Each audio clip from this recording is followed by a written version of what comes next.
We still have a few extra minutes, so we'll just give everybody a chance to see who's going to come join us.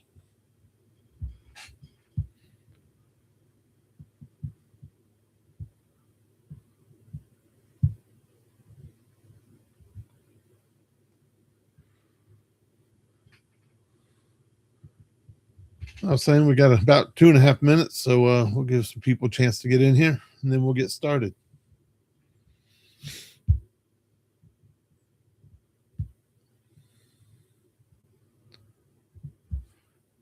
Get my notes everywhere.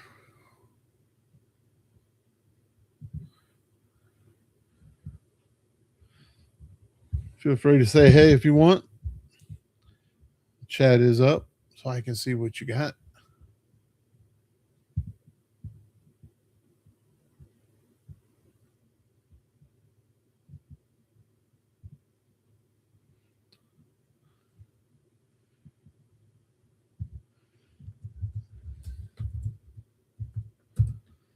Thanks, Jeff. Appreciate you letting me know. A couple more coming in. That's it. We got about another minute and a half. Last time I started about a minute and a half early and had to go back and repeat stuff.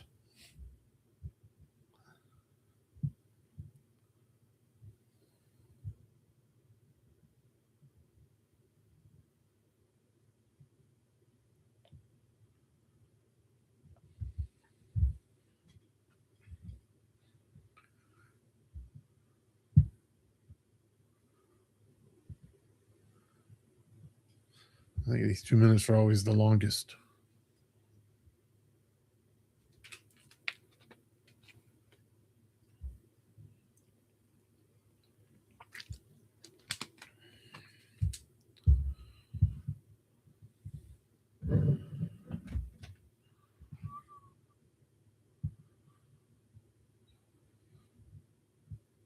Oh, 1 minute.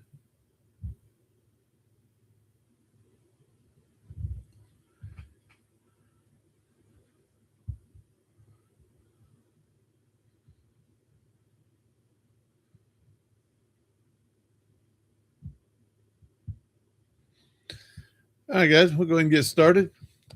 Today, I'd like to welcome everybody to Tom's Pedal Demos live stream every other Sunday morning is what I'm aiming for.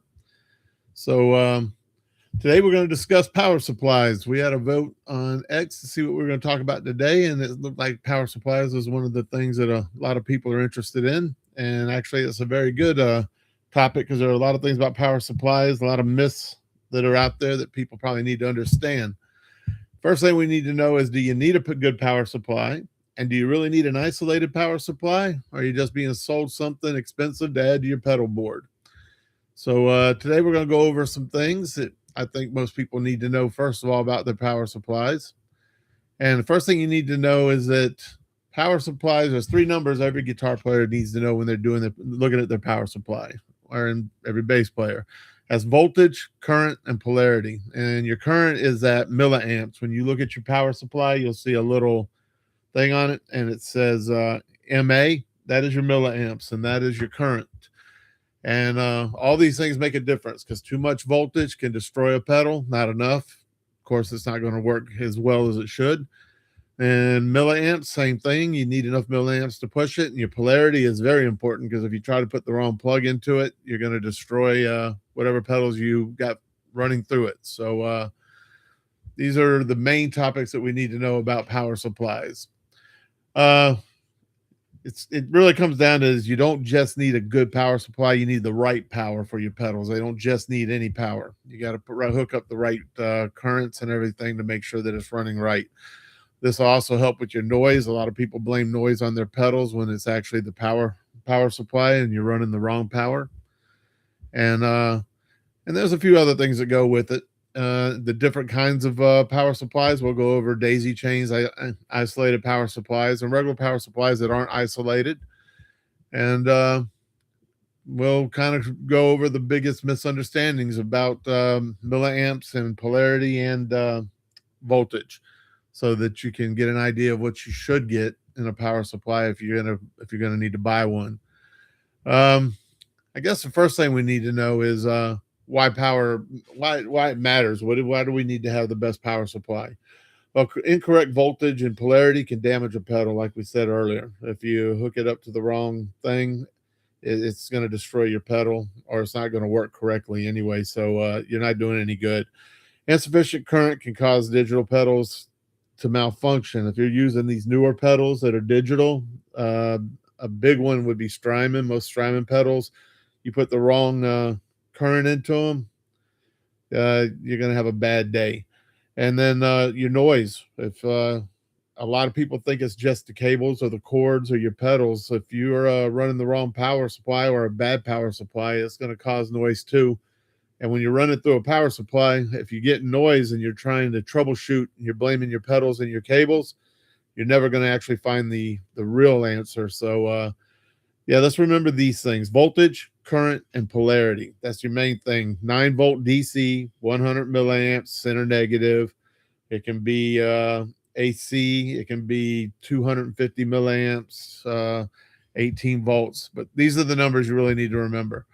And one of the first power supplies a lot of people get seems to be the daisy chain. And this is just one plug-in, and it has a bunch of little power connectors on it so that you can run up. Usually they run up to about 8. Some may be longer, some are maybe shorter. And some of the advantage of these is they are cheap. You can usually get them for anywhere from 10 to 20 bucks, and they'll work. They're simple, very lightweight. I mean, you got the plug, it's probably going to weigh a couple ounces, and then the cable. And they do work with straight analog pedals. If your whole board is analog and you want to plug it in, most of the time you're going to be okay.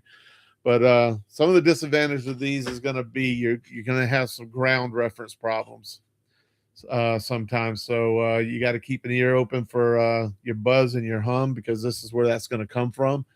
And they're not going to work real well with digital pedals. Again, your Strymons, your Eventides, it's not, you're not going to get a good connection. You're doing yourself more harm. And when you use a daisy chain, they're very difficult to troubleshoot. When you're trying to figure out where your noise is coming from or what your problem is, if you're just daisy chained, it's going to be a much harder way to try to figure out where that's coming from. With your isolated power supplies, what you're going to do is you're going to get better noise performance, but it's not going to be, you're not going to have much hums and stuff like that. You're going to pretty much eliminate any ground loop issues, because that's what the isolation is part of. They work much better on digital pedals. If you're going to run Strymon, Eventide, the newer 200 and 500 series Bosses, a lot of rack mounts, you're going to want to probably use an isolated power supply. A lot more reliable. You're not going to have where you've bent them or ran them or yanked them out in that like you will with a daisy chain. And every pedal gets its own power. Since they're isolated, it's only coming from the one, so you're not going to get a lot of noise in that from it. So if you're going to use a digital board, a lot of digital pedals, or you're going to combine digital with your analog, you're definitely going to want to probably go with an isolated power supply. So like I said earlier, do you really need an isolated power supply, or are we just being sold a more expensive item to put on our pedal board? Well, you probably really do need an isolated if you're going to run any kind of digital pedals. If you're running, like I said, Strymon, Eventide, a lot of other ones, you're going to want an isolated board. Now, you can get power supplies that are just like regular power supplies, but they're not isolated. So you do need to check that if that's important to you, and make sure you're getting what you need. Some of the big misunderstandings about power supplies and your pedals is your milliamps. What you're going to need to do is make sure if you got a 9-volt 100 milliamp pedal, you're going to need to make sure that you get 9 volts, not more, unless you know it would take it. Always check, because we'll get into that in a little bit, but more voltage can hurt a pedal. But you want to make sure you have at least 100 milliamps or more. Now, the thing with milliamps is that your power supply can give you more milliamps than you need, because your pedal is only going to take what it needs from the power supply. But if you're giving it less than it needs, say you got a 125 milliamp pedal and you're only pushing 80 milliamps into it, you're not going to get the full use of your pedal that you think that you're going to get. But if you running 500 milliamps into your 80 amp pedal, you're fine, because it's only going to take what it needs. It's going to take the 80 milliamps, so you don't have to worry about that.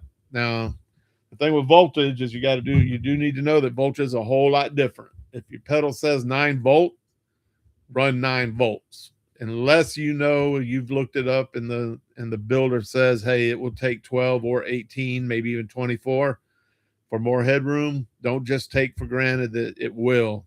Make sure you research it and make sure, because you are going to do some damage to it. If it doesn't happen immediately, it will be over time. But one way to remember it is amps are what your pedal will take. Voltage is what you give it. So if you're giving it 24 volts into a 9 volt pedal, it's getting 24 volts. It doesn't cut it. But if you're putting 500 milliamps into a 100 milliamp pedal, it's only taking the 100 milliamps that it needs. So you're good to go there. And then the other important thing is polarity, which we discussed a minute ago. The thing with polarity is most pedals, and I'll show you one real quick. That's right here. This is center negative.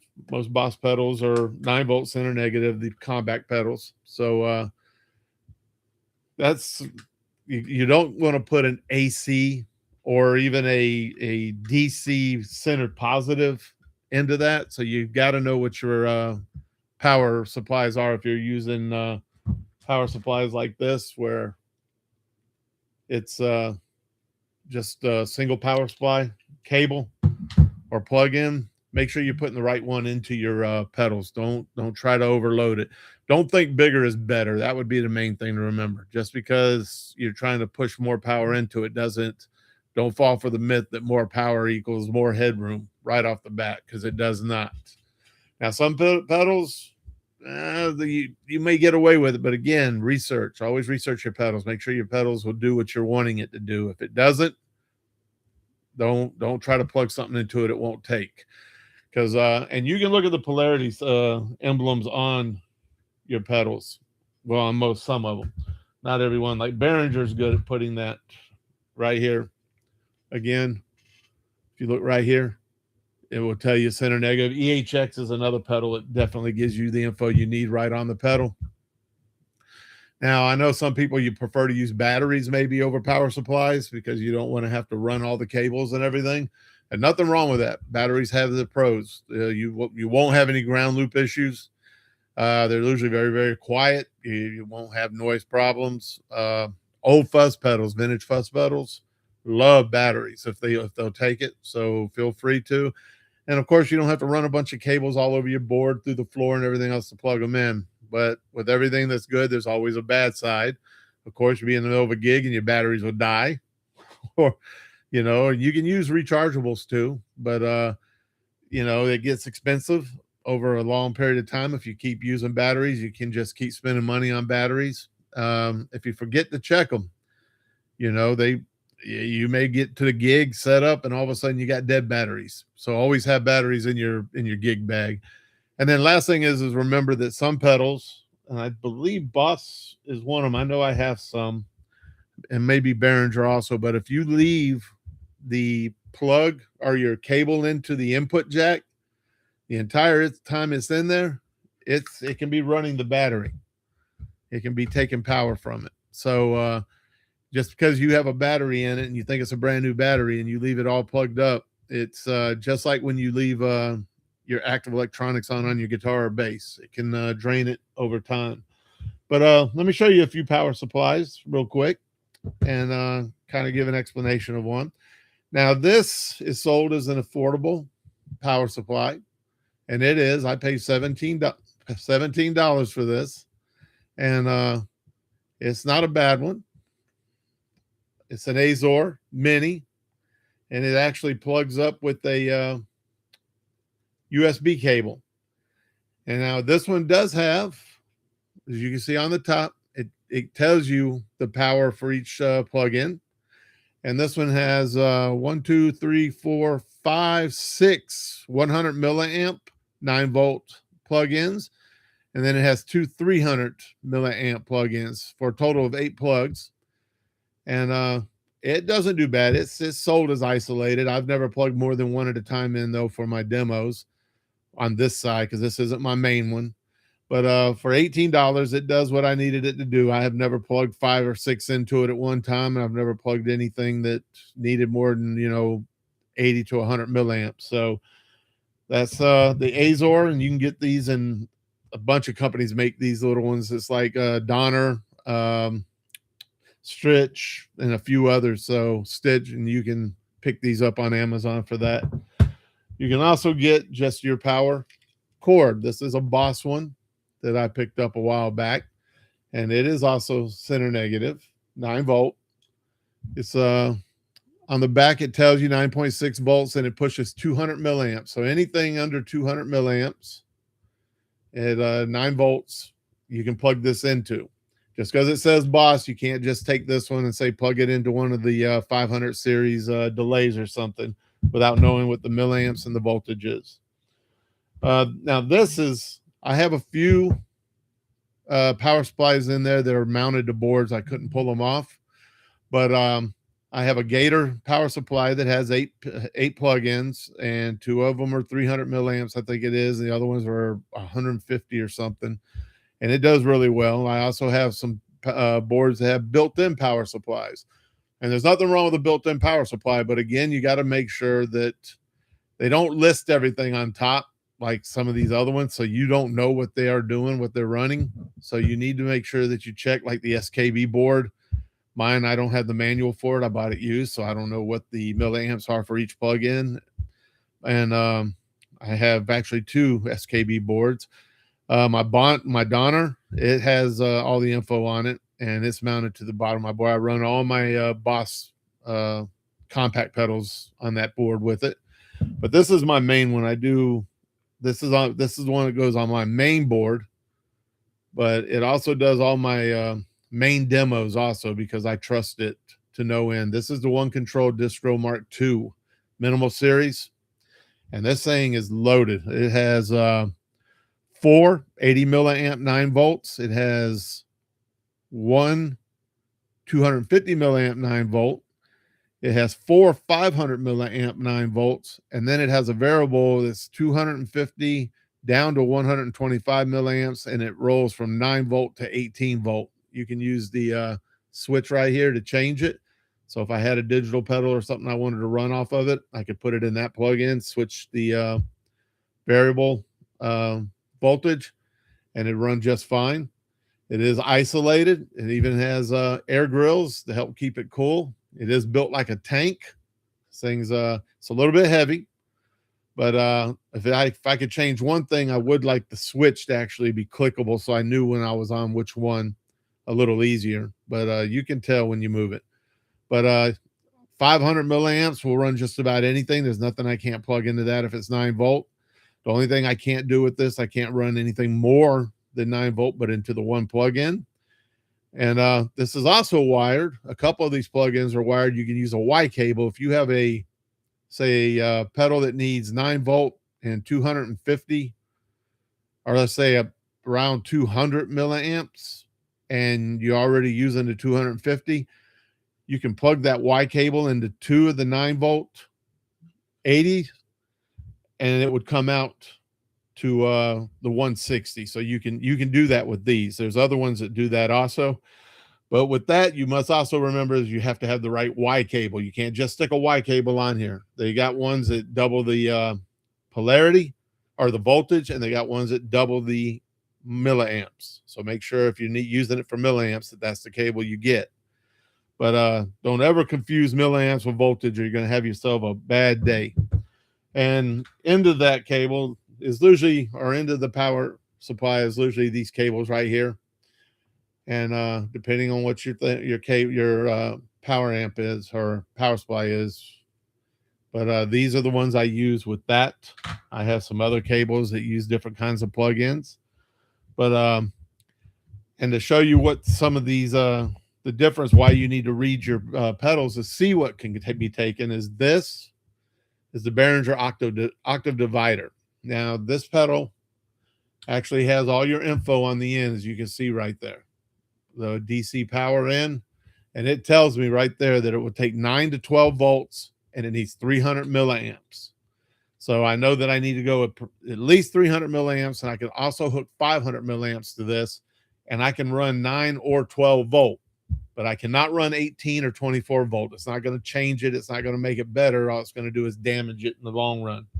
So make sure that you, again, are keeping up with what you have. This right here, of course, is the Boss DS1. Everybody's got one. It's 9 volt. I'm not sure what does it tell me? Again, you read the backs of them. They will usually tell you what all your info is. This is 9 volt. It does not give me the milliamps, but I'm going to take it. It's probably 80 to 100. But I would want to make sure. But again, if your milliamps are high, it's not going to hurt it. And if you go at least 125 or so, you're probably going to get what you need. EHX is another company that's really good. This here's EHX. You'll see that they put right there at the top, center negative is your power. You can learn these emblems and see what they mean and how they write them. But this says right there, 9 volt, center negative. It's got the circle around it with the negative thing on the inside, the positive on the outside, which tells you that. So I wouldn't want to run more than 9 volts. I'm not going to put 12 or 18 and think I'm going to get more headroom just because that's what somebody on the internet said. It's not how it works, guys. Now, this is a pedal that was built by Ivy Pedals. Now, he built this to take up to 12 volts. You don't have to change anything, but you just plug it in, and it will take 9 or 12 volts. So you can do that with this. Again, I don't know what the milliamps are, but as long as you go high, you don't have any problems. This is another Behringer pedal. Now, this one will take, it's a 9 volt pedal, but it does take 300 milliamps, as you can see right there. Wish that thing would get better focus from there. But 300 milliamps right here, 9 volt, center negative. So you can hook that up to that. Now, this is a different pedal, and it takes something completely different. This is an old vintage Peavey stereo effects processor. It does take a battery. Now, you can use a 9 volt battery and it'll push it just fine. But plug-in, as you can see, very different. It's one of these kind of plug-ins. And this is actually a Nady cable, or for my Nady wireless, but I looked it up again, researched it, and found out that it would work. And what this is it's 400 milliamps, 9 volts, and it is AC. Yeah, this is 9 volt. Well, no, it's DC. Okay. But you can't just put any cable into it. You got to make sure you're putting the right cable into one of these. So again, this reminds you, make sure you get the right cable for the job. Because here's another one that takes a very strange cable. I had to actually hunt down and do a lot of research to get this right here. And what this is it is a AC adapter, and it is 18 volts and 2100 milliamps, but it is set up to run this right here. Now, this tells you right on the side, connect optional line 6 power supply here, 9 volt, 1200 milliamp minimum. Right there. Tells you everything you need to know. And that's why I say you have to learn your pedals. You got to read them. You got to research them. Because anything different than that, it does not work. Trust me, I had to do some searching on the internet. I finally found this. I think it was at Amazon. And they're not cheap. This one here was like $20-something, $30-something, but it's the only pedal out of all my power supplies, all the cables I got thrown in a box, and none of them would fit, when I researched what they would do. Now, here's something a little strange for people that are always wondering. I just wanted to throw it out there. This is my volume pedal, expression pedal. It is a passive pedal. Believe it or not, for you guys that are new, that don't know what that is, it takes no power. Absolutely none. Now, they do make these, and they don't need power, but if they have an LED light, you got to have a power supply hooked to them in order to see the LED light. It won't work without power on it. Now, these little pedals here, a lot of people are starting to get these. This isn't a power supply. This is actually a multi FX platform. Has a lot of different stuff on it. And it's actually rechargeable. You can plug this in with a USB and it will charge. I don't know how long it will last. I haven't really done it. But the thing with this is that it is, where is it? I know it took quite a bit when I saw it the other day. This thing is like 500. Here it is. It's 5-volt, but 500 milliamps. So if you were going to run this, you would need a power supply that had 500 milliamps and 5 volts, which usually if you find a power supply like that, it's going to have a USB on it because that's what these are going to be for. And you can run it from that. Also, don't daisy chain power supplies. Do not try and hook up 4 or 5, 2 or 3 straight into each other unless they're built to do so. If you buy say a Chox power supply and then you got a cheap one that you're wanting to just run a couple pedals off your board because you're playing around at the house, be very careful with that because you can damage your expensive pedal running it off into the other one. So you definitely want to watch that. The only other thing with power supplies, I think that or pedals I want you to know is, well, actually we went through them. So yeah, make sure that like I said, I use this one and it has almost everything that you need on it. It's got a 9, 12, and 18 volt selector switch for one. It's got the 9 volts all the way around and runs everything from 80 to 500. So that'll cover almost everything you do. So when you get yours, now there's some really good power supplies out there. And these aren't cheap though. If you're going to get a Chox, you want to get a Voodoo Lab, you want to get an ISO brick from MXR, the One Control, Distro Mark II, the Zuma from Strymon. Those are all great pedal or power supplies. They will all run digital and analog just fine. They're all isolated and they all give you plenty of power. So if you're going to upgrade your board in the future, you're going to run analog and digital pedals together, it's worth go ahead and investing into an expensive power supply. These are going to handle that a whole lot better than this is. Like I said, this is great if you're just running a few Boss pedals or Behringer pedals, the regular compact pedals and stuff. Joyo, these will work just fine at the house, but you don't want to take this into a live environment because I can't promise it would hold up. But again, for the people just joined us, we've grown. Don't ever mix up your voltage and your milliamps. You got to keep that, and your polarity. Make sure you got the right polarity. Again, look at your pedal because you do have AC, you've got DC negative, you got DC positive. And if you don't have the right one on it, it's not going to work correctly and you may damage your board. So make sure you check that out. Does every pedal board need an isolated power supply? No, I'm not going to sit here and tell you everybody has to have an isolated power supply and the most expensive one. Again, sometimes you can just use a daisy chain if you want, or just if you only got 2 pedals, hey, just get the pedals that go, or the power supplies that go to them. EHX is famous for selling the power supplies with their pedals. If you haven't bought EHX, I've bought 3 now that have all come with it, from the Overlord to the Big Muff Pi Digital. I mean, there's some good stuff out there, and they get their own power supplies, so you may want to look into using those. Daisy chaining your pedals, a lot of them will do up 5, 6, maybe up to 8. It should work as long as they're all 9 volt, 80 milliamps. But again, if you start to get a little bit of noise, it's probably going to be your power supply, not your pedals or your cable. So you want to look into that first. You hear the saying, you get what you pay for. And we went through this a couple weeks ago on the pedals that we were talking about. But I don't always believe that, but I do believe with a power supply, if you buy a cheap daisy chain power supply and you start to have problems, it's going to be because you got a cheap daisy chain power supply. I have too. Don't get me wrong. And if I decide I just want to run 2 Joyos or a couple of Behringer pedals or, a couple of Stritch pedals, year pedals, I know they're 9 volt and they're only pushing about 80 milliamps. Use them. Don't start digging out yourself and unplugging and plugging. But also remember, we're growing now, so I want to repeat. 500 milliamp output will not damage your 100 milliamp pedal. You got to remember that. Your pedal is only going to take what it needs. So if you've got a 500 milliamp output left on your pedal and you only need 100 milliamps, plug it in there. It's only going to take what it needs. Just make sure you watch the voltage. That's where you're going to have your problems. Some of the best power supplies, the isolated ones that I would throw out there to you, is the Strymon Zuma. It's probably one of the best. Chox, the DC7, is a great power supply.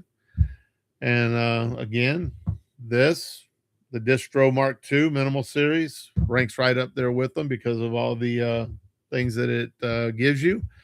Fender makes a good power supply. They have the Engine Room, which is very good. True Tone One Spot, the regular power supply. The CS12 is a good power supply. They also make the Daisy Chain. I see a lot of people using them. MXR ISO Brick, the Voodoo Lab Power 3 are all good power supplies, and I think I already mentioned the Chox. So yeah, if you're looking for a really great power supply, any of those will work for you, and you probably won't have any problems with them. If you just need a cheaper power supply, get the Donner. The built-in power supplies on a lot of the Donner boards, the Azor boards, these little boards you can get, the Stritch boards. Most of them are just fine for normal playing. Again, don't mix your expensive digital pedals with your analog pedals on those power supplies, though. I would highly recommend against that. But they're good power supplies if you're running Behringer boards, even the TC Electronic, the cheaper pedals, the Tank series. If you're running the Joyo pedals, the 1030 and that, absolutely, you can use them for all that. But if you're looking for things, the big thing to remember is just remember the three numbers you got to know when you're building your pedal board and when you're going to put a power supply on it, and you got to remember what's going on. And that's going to be the voltage, the milliamps, and the polarity. I know we went over this, but as we grow in our audience, some of these things I just want to reiterate. You got to make sure that those three things are matching up as close as possible. Again, voltage can damage milliamps. As long as you're higher on the milliamps coming out of your power supply than what your pedal's asking for, you're good.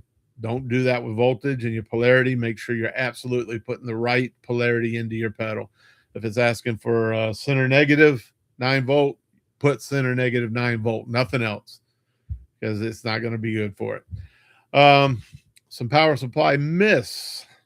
If anybody's got anything they want to bring up, I had this covered up. Let's see. Most new production pedals do have protection diodes. That way they will blow basically like a fuse so that it will not fry your pedals. And that is true on the new ones, but then you're still going to have to send them in. If you're not a person that can fix it, you're going to have to find somebody that can, but that is good info. Let's see. I hear you on the polarities. I have a few pedals I use. I love it when it's described on the pedal power spot what it actually requires. Yes, and that works out great for you. And that's why I say always look at your pedal. Your pedal should tell you, like I said right here with this. And that's the first thing you should look at. If you're not sure, make sure that it's giving you all the info. Let's see. Watch having enough power. Yeah, if you don't have enough power, you're definitely going to have, and that goes with the milliamps. If you're needing 150 or 300 milliamps and you're running 80 milliamps into it, you're not getting everything you should get. Chris B says that he recommends Chox. Chox is a really good, like I put that up there in the top 3, if not number 1. So yeah, you can check those out. And yeah, daisy chains, that's another thing daisy chains are great for, Jeff, is if you're a pedal builder or you repair your pedals and you just want to do a quick check on them to see how they sound, absolutely you can hook a daisy chain up to it and check it out. Let's talk about a couple of the myths. One of the myths is if you got 500 milliamps, it will fry your 100 milliamp pedal. Absolutely not. That's absolutely fine. Again, your milliamps, your pedal's going to draw what it wants. If you get sending 500 milliamps to it and you need 100, it's going to take 100. That's it. Bottom line. Another one, 9 volts is 9 volts from a power supply or a chain or anything else. No, not all the time. You got to make sure that 9 volt power supply is going to work on your 9 volts, and also make sure that it it is center negative. That's what you need. Positive. That's what you need. More voltage does not mean more headroom. Don't get caught up in that. A lot of people will like to throw that out there. We'll hook 18 volts up to it. You'll get more headroom and it'll sound better. No, if your pedal is not set up to take those 18 volts, it's not going to help you at all. Only if it's designed for it will it, take it. So make sure you're checking that. I put some notes up here. I want to make sure that I hit on everything. Couple pedals that you do need to know that do take more milliamps. A lot of people are using these pedals. Now, my show is set up for budget friendly, but I do have a lot of people play other pedals. So do want to throw out there Strymon pedals like the Timeline, the Big Sky. They do need 300 milliamps, just like the Boss DD 500 needs 200 milliamps. I showed you even the Behringer Chorus Symphony and the Octave Divider. They need 300 milliamps. So if you're running anything less than that, you're not getting everything you can. So make sure that you are running those into at least 300 or 500 milliamp pedal or power supply. And 500 out. Let's see. Another wanted to throw out there 500 milliamp output doesn't force 500 milliamps into that pedal. Again, it takes what it needs. So don't be afraid of that. Give it what it needs. Couple other things here. I did bring up, I wanted to know some pedals that that are designed to run above 9 volts that we could add, that you might be able to get away with. And the MXR 5150 EVH overdrive, it needs 9 volts. The Walrus AC1, it can probably, it doesn't really, it can't take it. So don't try to shove it down its throat. So a couple of the pedals that people are saying can take more, but that's not what they were designed for. Now, ones that do, the Exotic EP booster will take up to 18 volts. The MXR CAE booster and the Line Driver MC401 are capable of 18. So you can drive that. And the Fulton OCD, these are popular pedals. I was looking for popular pedals that I knew people like to have. Will take 9 volt to 18 volt. So if you're running those, yeah, you're probably in good shape. So go ahead and use it. Never assume that because one pedal accepts 18 volt that another will. Again, another myth. So make sure that you're getting the right thing. And that's about all I have for that stuff that I wanted to get out there. It's hard to read my notes, read the top jazz, but we're still working on it. It's only our 3rd episode, but I hope this was sort of useful to you guys. Again, the Line 6 DL4, which is the big delay pedal. It's a vintage pedal. It does not take 9 volt DC center negative. A lot of people may try to hook that up. It is not a center negative pedal, so do not hook that up. You got to get the special power supply like I showed you. So don't try to hook it into your power supply unless you have something that's going to push AC pedal. 9 volt center negative, 9 volt AC, and 24 DC are not interchangeable with a 9 volt DC plug. Don't try it. Never. Here's something to emphasize. I wrote this down because I wanted to make sure I threw this out to you. Never plug a power supply into a pedal just because the voltage numbers match. Do not just take for granted. Check AC DC voltage, polarity, and current. Make sure you're plugging in what it needs. Other than that, let's turn it over to the floor. Anybody got any questions? Anything? I've got some notes up here, so hopefully if I don't remember, I can refer to them and get you an answer. We'll run through them one more time. This is, like I said, my power supply, the One Control Distro Mark II Minimal Series. It's got 9 volt 80 milliamps up to 9 volt 250, 9 volt 500 milliamps. And I've got 4 500 milliamps. Again, I can run that into anything at 9 volt because the milliamps aren't going to hurt it. And it's got one 9 volt to 18 volt 250 to 125. So it will do everything that I could possibly do with almost the 300 pedals I have sitting in my room over there. Anything I want to demo, that's why it's on my main demo board. And if I ever go gig, it comes off the demo board and goes onto my main board for my pedals. I can't recommend this highly enough. Again, the Chalks, the Zuma from Strymon, same thing, the Voodoo Lab, and the The other big one would be the MXR ISO brick. All of these will handle almost anything you need to do if you get the right one. Again, let's make sure we're reading what our pedals will give. Somebody brought this up a minute ago, Mr. Guitar Man, right here. They should tell you.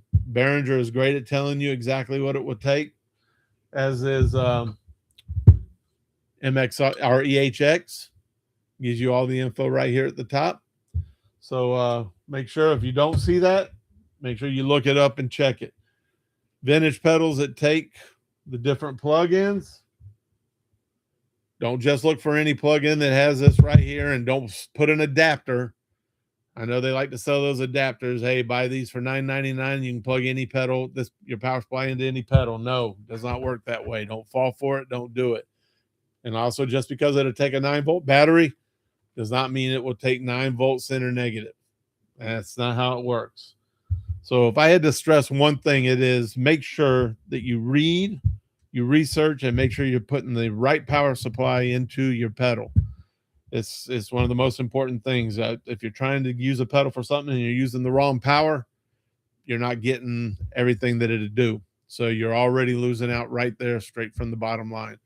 So if you got any questions, throw them out there. Let's see if we can get a discussion going about power supplies. What are you using? What's your favorite power supply?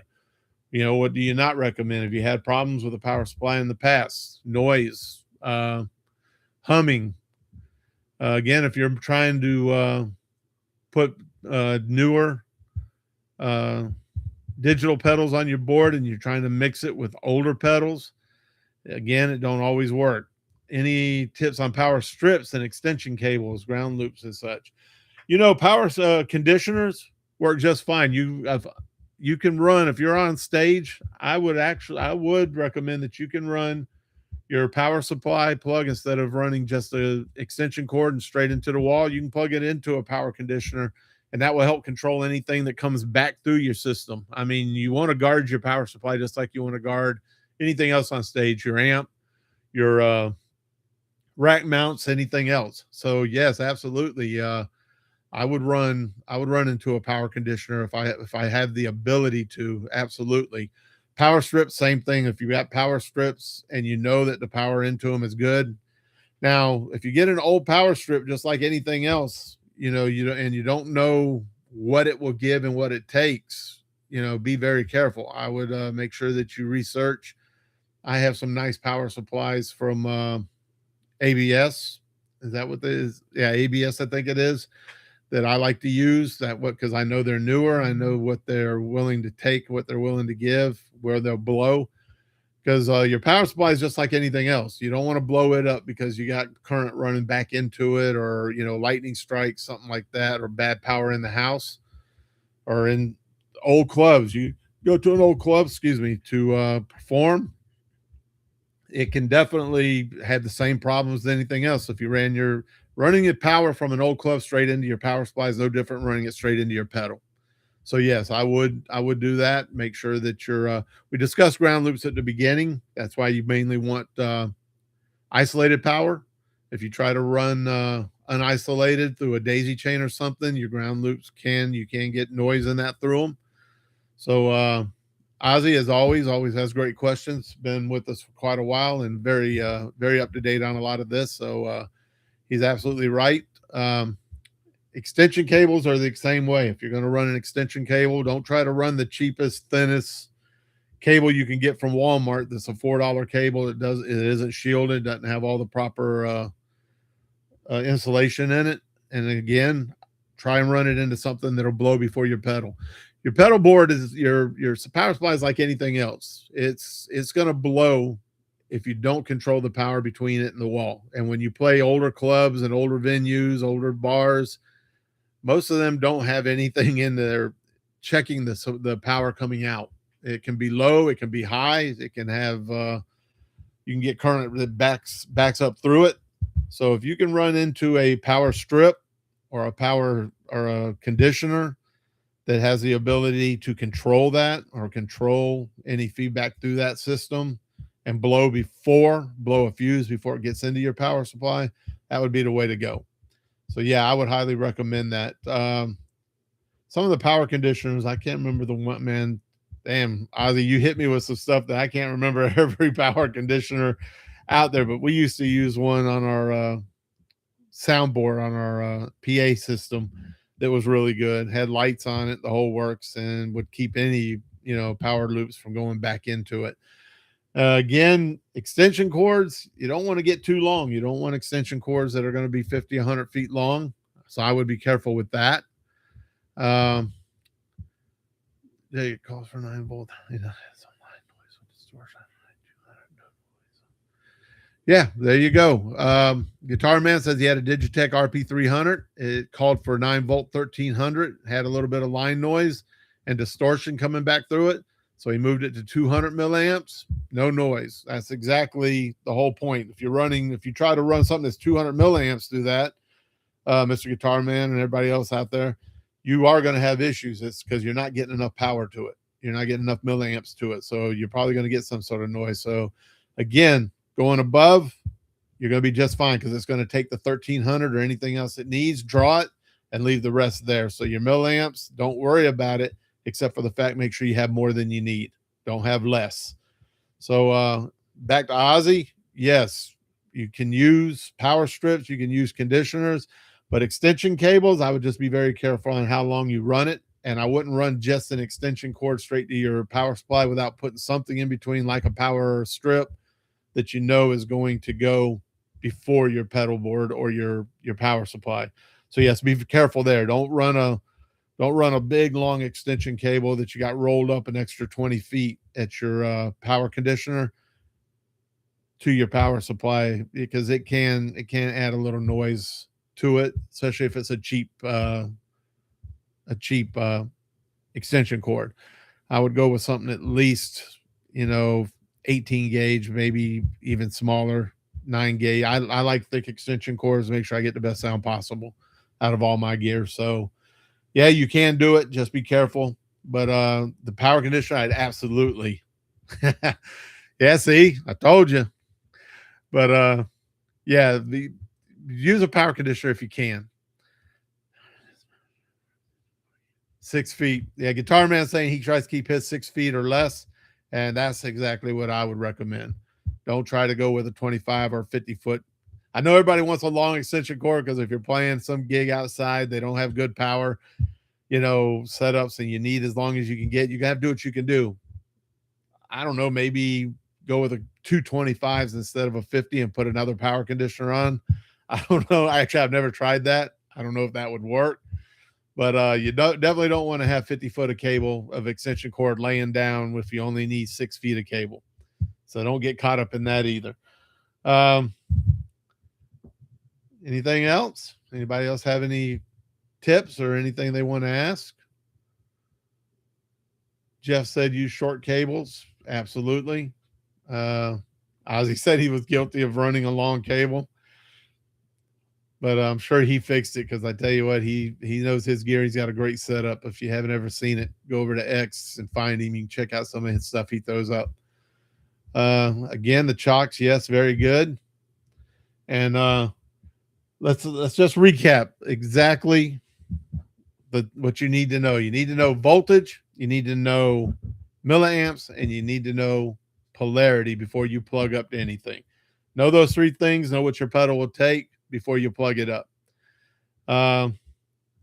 Check your pedals if they don't have it written on it somewhere. Again, I know I keep going back to this one, but it's an easy one to grab. It's right here. It's huge, and it has everything right there.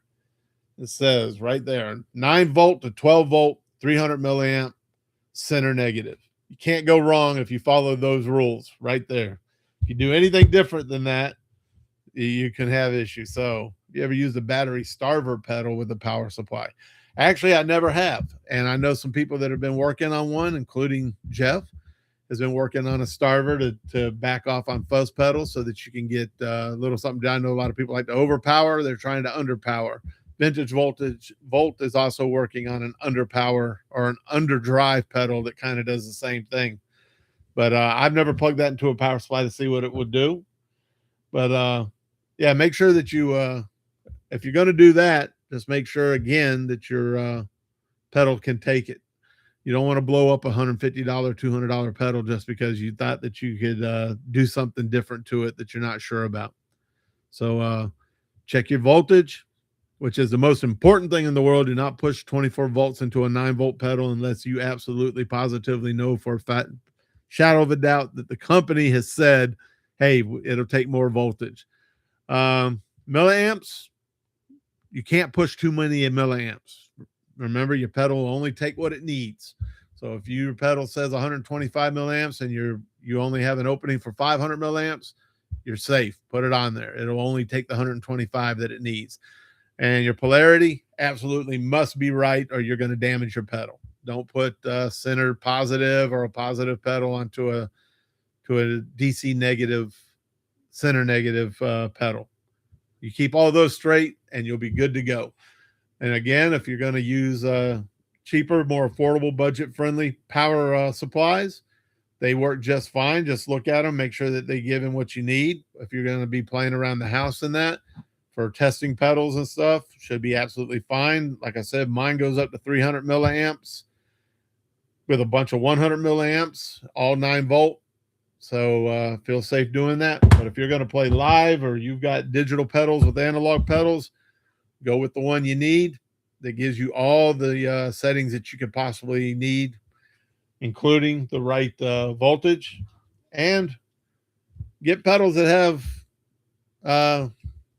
power supplies attached to them. You may need a power. Now, this goes back to what Ozzy was asking, though. If you're going to use these, you're probably going to end up plugging these into a conditioner or into a power strip, because you got the big plug-in. It's going to need to be able to go in. So if you have a power conditioner and you got five pedals and you're using 5 of these, absolutely. And these are going to be exactly what you need if you get the right one. But again, you got to check these just like you check anything else. The back will tell you what they are. This one is pushing 9.6 volts at 200 milliamps. So I can run anything that's running 9-volt in with and under 200 milliamps, be just fine. But yeah, make sure you check those out. Any other questions? I guess we'll get ready to close this out. I like to thank everybody for coming and hanging out with me today. We're growing, and I appreciate each and every one of you. Remember, again, voltage, polarity, and milliamps. Know those 3 things on your pedal right there, and know what your pedal's power supply is giving, whatever you're doing. And I'd like to remind everybody, please go by www.tomspedaldemos.com. You can help support me by using the merch store or by subscribing here. We're definitely growing here, and I appreciate each and every one of you. And if you ever need anything or want to reach out, I got tomspedaldemos@gmail.com. So you can feel free to hit me there or on any of my other stuff at Tom's Pedal Demos at YouTube, Instagram, TikTok, Threads. Come visit me on any of them, man. I love to talk pedals. I love to learn as much as I love to try to help people. So hit me up, and I appreciate each and every one of you, man. And you guys have a great day. And if you missed part of this, you can go back and it will be up, and you can check out the beginning of the show if you want to. Thanks. And you guys have a great day.